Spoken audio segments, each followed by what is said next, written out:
Hello guys, नमस्कार। Welcome to online ज्ञान by आनंद। तो साथियों, मैं आनंद मेरा आज आपके लिए ले आए हूं उत्तराखंड करंट अफेयर्स से संबंधित एक महत्वपूर्ण लेक्चर। यानी आज आपको जानने को मिलेगा अगस्त 2021 के हमारे उत्तराखंड के महत्वपूर्ण प्रश्न उत्तर करंट अफेयर्स के।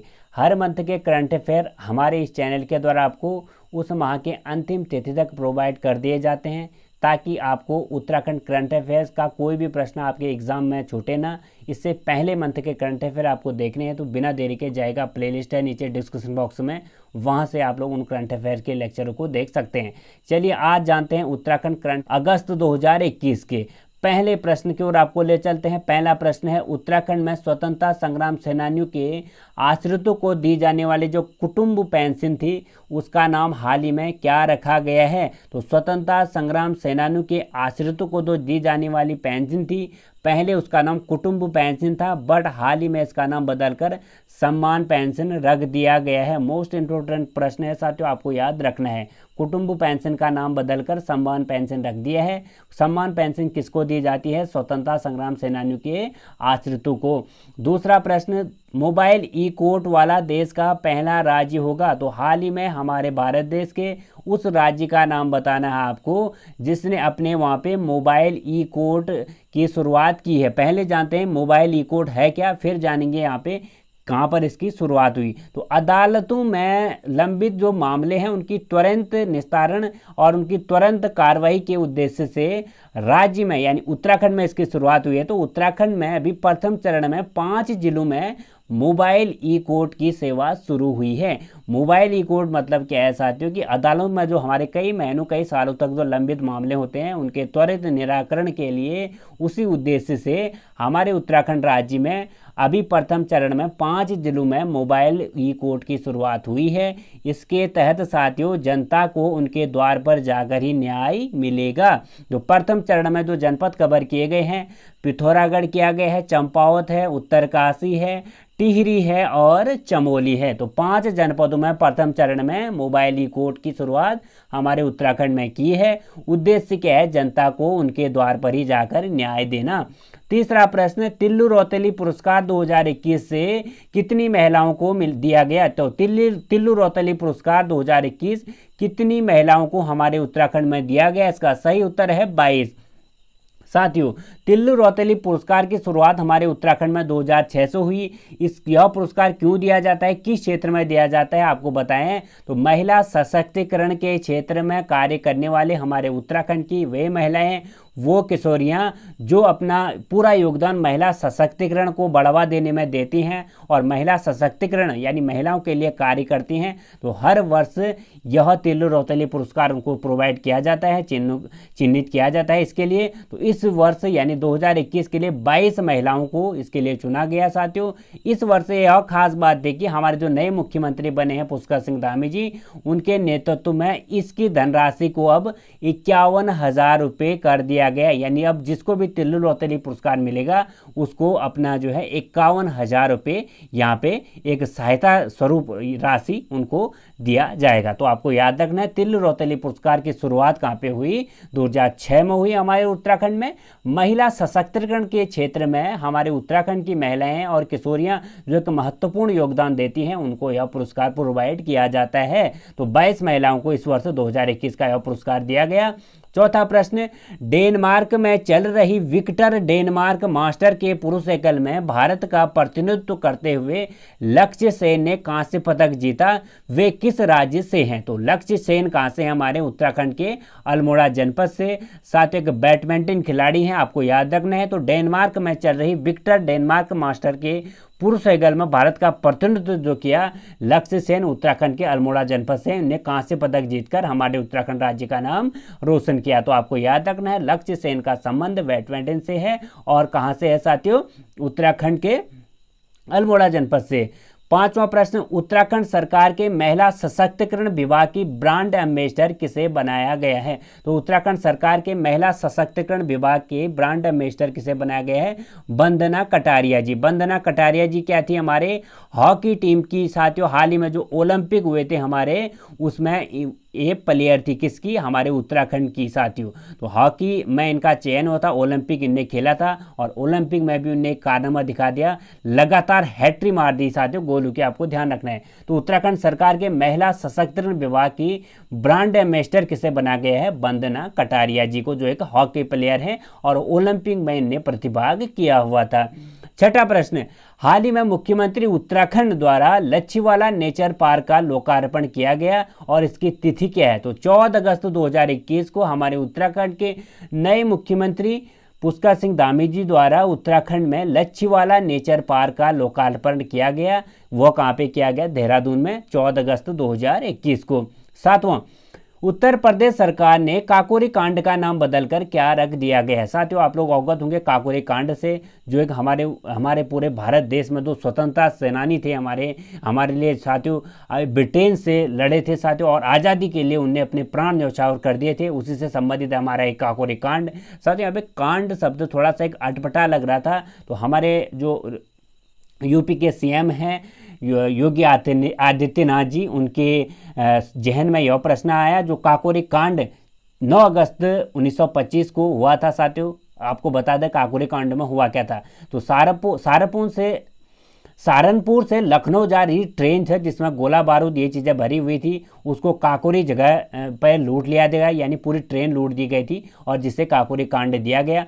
कांड शब्द एक साथियों अटपटा लग रहा था और एक व्यवहारिक शब्द न माने जाने के कारण इसका नाम बदलकर काकोरी ट्रेन एक्शन बदला गया। और यह भी एक काकोरी कांड भी यह भी एक हमारे स्वतंत्रता का हिस्सा था साथियों, हमारे स्वतंत्रता आंदोलन का हिस्सा था, इसीलिए इसका नाम बदलकर काकोरी ट्रेन एक्शन रख दिया गया है। आठवां प्रश्न, विश्व का पहला निःशुल्क radio frequency vagina resolution treatment centre कहाँ शुरू किया गया। तो विश्व का याद रखना आपको, विश्व का पहला निःशुल्क radio frequency vagina resolution treatment centre कहाँ पे खोला गया है, एम्स ऋषिकेश में। साथियों आपको याद रखना है विश्व का पहला खोला गया, तभी ये इंपॉर्टेंट प्रश्न हो सकता है। तो विश्व का पहला निःशुल्क radio frequency vagina resolution treatment centre हमारे उत्तराखंड के एम्स ऋषिकेश में खोला गया है।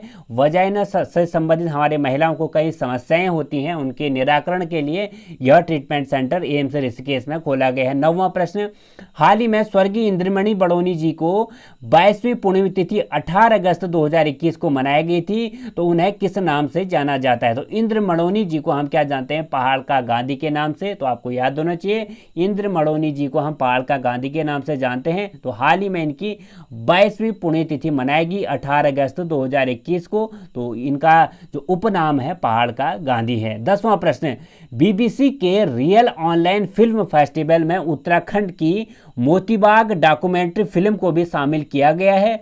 डॉक्यूमेंट्री फिल्म का संबंध किस व्यक्ति से है। तो पौड़ी गढ़वाल के हमारे विद्यादत्त शर्मा के जो पूरी डॉक्यूमेंट्री इनके लाइव पर बनी हुई है, यह हाल ही में यह जो है बीबीसी का रील्स जो ऑनलाइन फिल्म फेस्टिवल है उसमें यह फिल्म को जगह मिली। आपको बता दें मोतीबाग डॉक्यूमेंट्री फिल्म उत्तराखंड की पहली ऑस्कर नामित फिल्म भी मानी जाती है। यह बेसिकली पौड़ी जिले के जो बुजुर्ग किसान हैं विद्यादत्त शर्मा सागुड़ी ग्राम के हैं, ये उनके मेहनत पर बनी और यह उनका कैसे एक किसान जो है हमारे उत्तराखंड के कैसे कार्य करते हैं, कितनी दिक्कतें होती है उनको, कैसे बुजुर्ग किसान जो है अपनी जीवनचर्या और कैसे दिनचर्या बिताता है, पहाड़ से पलायन, जल संरक्षण, तो इस पर आधारित यह फिल्म है। यह डॉक्यूमेंट्री फिल्म है, किसके लाइव पर है, विद्यादत्त शर्मा जो एक बुजुर्ग किसान है हमारे पौड़ी के सांगुड़ी ग्राम के। तो आपको याद रखना है इसे, यानी किसे साथियों, जो हमारी यह पिक्चर है मोतीबाग को ऑस्कर के लिए भी नामित किया गया है। बहुत ही एक आपसे प्रश्न बन सकता है महत्वपूर्ण वाला है। विद्यादत्त शर्मा एक किसान हैं, कहाँ के साथियों, पौड़ी गढ़वाल के हैं। 11वां प्रश्न, मिस्टर नॉर्थ इंडिया 2021 का खिताब किसने जीता था। तो मिस्टर नॉर्थ इंडिया 2021 का खिताब किसने जीता, युवराज दत्ता ने। सही आंसर इसका युवराज दत्ता है। 12वां प्रश्न, वर्ल्ड एथलेटिक्स अंडर 20 चैंपियनशिप में अनु कुमार व अंकिता ध्यानी भारत का प्रतिनिधित्व करेंगे। इनका संबंध किस राज्य से है? तो वर्ल्ड एथलेटिक अंडर 20 चैंपियनशिप में हमारे उत्तराखंड की अनु कुमार और अंकिता ध्यानी भारत का प्रतिनिधित्व करेंगे। इनका संबंध हमारे उत्तराखंड से है, तो आपको याद रखना है। 13वां प्रश्न, देवभूमि शिक्षक रत्न सम्मान 2021 से कितने शिक्षकों को सम्मानित किया गया है? तो इसमें दो फैक्ट आपको याद रख रहे हैं। देवभूमि शिक्षक रत्न सम्मान कितने शिक्षकों को दिया गया है? इस वर्ष 10 शिक्षकों को दिया गया है, यह आपको याद रखना है। 14वां प्रश्न, देश का सबसे अधिक ऊंचाई वाला हर्बल गार्डन कहाँ विकसित किया गया है? तो हमारे उत्तराखंड के माणा गांव, जो अंतिम गांव माना जाता है हमारे उत्तराखंड का, जो गढ़वाल में है साथियों, वहां पर अभी हर्बल गार्डन विकसित किया जा रहा है। मोस्ट इंपोर्टेंट प्रश्न हो सकता है आपके लिए। 15वां प्रश्न, देश का पहला स्पोर्ट क्लाइंबिंग सेंटर कहाँ स्थापित किया गया है? तो देश का पहला स्पोर्ट क्लाइंबिंग सेंटर कहाँ स्थापित किया गया है? उत्तरकाशी में। उत्तरकाशी में जो हमारा नेहरू पर्वतारोहण संस्थान है, NRI है, वहाँ पर देश का पहला स्पोर्ट क्लाइंबिंग सेंटर का निर्माण हो रहा है। 16वां प्रश्न, हाल ही में किसे उत्तराखंड के आर्ट टूरिज्म एंड कल्चर का ब्रांड एम्बेसडर बनाया गया है? पवनदीप राजन साहब लोग जानते हो साथियों, हाल ही में इंडियन आइडल जो 12वां सीजन चल रहा था उसके विजेता रहे हमारे उत्तराखंड के चहेते कलाकार हैं, गायक हैं। इन्हें हमारे प्रदेश सरकार ने हाल ही में आर्ट टूरिज्म एंड कल्चर का ब्रांड एम्बेसडर नियुक्त किया है। बहुत ही महत्वपूर्ण प्रश्न हो सकता है। 17वां प्रश्न, नेलांग घाटी स्थित ऐतिहासिक गरतांग गली सीढ़ी पर्यटकों के लिए 59 साल बाद अब फिर खोल दी गई है। यह गरतांग गली की सीढ़ी किस जनपद में है? उत्तरकाशी। मोस्ट इंपोर्टेंट प्रश्न साथियों। गरतांग गली को साथियों आज 1962 से खोला गया। लगभग आप मान सकते हो 59 से 60 साल बाद इस गरतांग गली को खोला गया। बेसिकली यह लकड़ी की गली है साथियों। पहले जो हुणिया व्यापार यहाँ से होता था चाइना के साथ, यहाँ से होता था हुणिया व्यापार, जो भोटिया जनजाति करती थी, इसी रास्ते से भी करती थी साथियों। यह उत्तरकाशी में है। बेसिकली 1962 में जो हमारा भारत का चीन से युद्ध हुआ उसके बाद यहाँ ये रास्ता जो है बंद हो गया था। अब जो है इसको खोल दिया गया है। उत्तरकाशी में है ये गरतांग गली, तो आपको याद रखना है, नेलांग घाटी के आसपास। 18वां प्रश्न, भारत सरकार ने काबुल से भारतीय नागरिक को सुरक्षित वापस लाने के लिए कौन सा ऑपरेशन शुरू किया है? तो ऑपरेशन देवी शक्ति जो है, जो हमारे काबुल में हमारे भारतीय निवासी हैं, उनको भारतीय नागरिक हैं, जो उनको लगातार लाने के लिए हमारी भारत सरकार लगातार प्रयासरत है। उनको लाने का जो ऑपरेशन यहाँ पे नाम दिया गया है, ऑपरेशन देवी शक्ति नाम दिया गया, ये आपको याद रखना है। 19वां प्रश्न, हाल ही में केंद्र सरकार द्वारा ग्रीन सिटी हेतु किस शहर को चुना गया है? तो हाल ही में केंद्र सरकार द्वारा ग्रीन सिटी हेतु देहरादून को चुना गया है। 20वां प्रश्न, हाल ही में उत्तराखंड राज्य कर्मचारियों को कितना प्रतिशत महंगाई भत्ता देने की घोषणा हुई है? तो हाल ही में साथियों केंद्रीय कर्मचारियों को 28% जो है घोषणा हुई है महंगाई भत्ते देने की। हमारे जो नए मुख्यमंत्री बने हैं उनके नेतृत्व में ही यह घोषणा हुई है 28% देने की। 21वां प्रश्न, हाल ही में उत्तराखंड के किस स्थान से अंतरिक्ष एजेंसी नासा के इंटरनेशनल स्पेस स्टेशन को देखा गया? इसका सही उत्तर है देहरादून और नैनीताल से। अंतरिक्ष में जो भी गतिविधियां होती हैं, हमारे जो अंतरिक्ष यात्री होते हैं जहां रुकते हैं साथियों काफ़ी लंबे समय तक, वह कहां पे रुकते हैं? अंतरिक्ष इंटरनेशनल जो स्पेस स्टेशन होता है वहीं पर वो शोध भी करते हैं और एक दो ग्रहों पर भी जाते हैं। तो वहीं पर साथियों हाल ही में वो अंतरिक्ष स्पेस स्टेशन जो नासा ने वहाँ पे स्थापित किया गया है आसमान में, उसको देखा गया हमारे देहरादून और नैनीताल जनपद से। 22वां प्रश्न, हाल ही में उत्तराखंड के किस जनपद में सुरक्षित हम सुरक्षित तुम अभियान की शुरुआत की गई? तो हाल ही में कहाँ पे उत्तराखंड के किस जनपद में सुरक्षित हम सुरक्षित तुम अभियान की शुरुआत हुई? हमारे उत्तराखंड के हरिद्वार जनपद में। 23वां प्रश्न, हाल ही में 2020 में उत्तराखंड का ट्रैक ऑफ द ईयर किसे घोषित किया गया है? तो track of the year Kush Kalyan track Uttarkashi में जो है हमारा, उसे ट्रैक ऑफ द ईयर घोषित किया गया है। तो आपको याद रखना है कुश कल्याण ट्रैक जो है उत्तरकाशी में, इसको ट्रैक ऑफ द ईयर घोषित किया गया है। अंतिम प्रश्न हमारे अगस्त उत्तराखंड करंट अफेयर्स का, हाल ही में किसके द्वारा यूरोप की सबसे ऊंची चोटी माउंट एल्ब्रुस चोटी फतेह की थी? शीतल राज। और शीतल राज का संबंध पर्वतारोही से है और साथियों इनने हाल ही में हमारे यूरोप की सबसे ऊंची चोटी एल्ब्रुस की चोटी को फतेह किया था। शीतल राज इनका नाम है। साथियों आज हमने आपको उत्तराखंड करंट अफेयर्स कराए अगस्त 2021 के। यदि आपको इस पीडीएफ को प्राप्त करना है तो आपको बता दें 7500627992 हमारा व्हाट्सएप कॉन्टैक्ट नंबर है, वहां से इस पीडीएफ को आप लोग जरूर प्राप्त करें। और पिछले जो लेक्चर हैं उसके ऊपर आप लोग देख सकते हैं नीचे डिस्क्रिप्शन बॉक्स में। तो मिलता हूं मैं आनंद मेरा उत्तराखंड करंट अफेयर्स और उत्तराखंड भर्ती हूं और उत्तराखंड के लेक्चरों के साथ आपके न्यू अपडेट के साथ। तब तक के लिए ध्यान रखें और देखते रहेगा ऑनलाइन ज्ञान बाई आनंद। Thank you.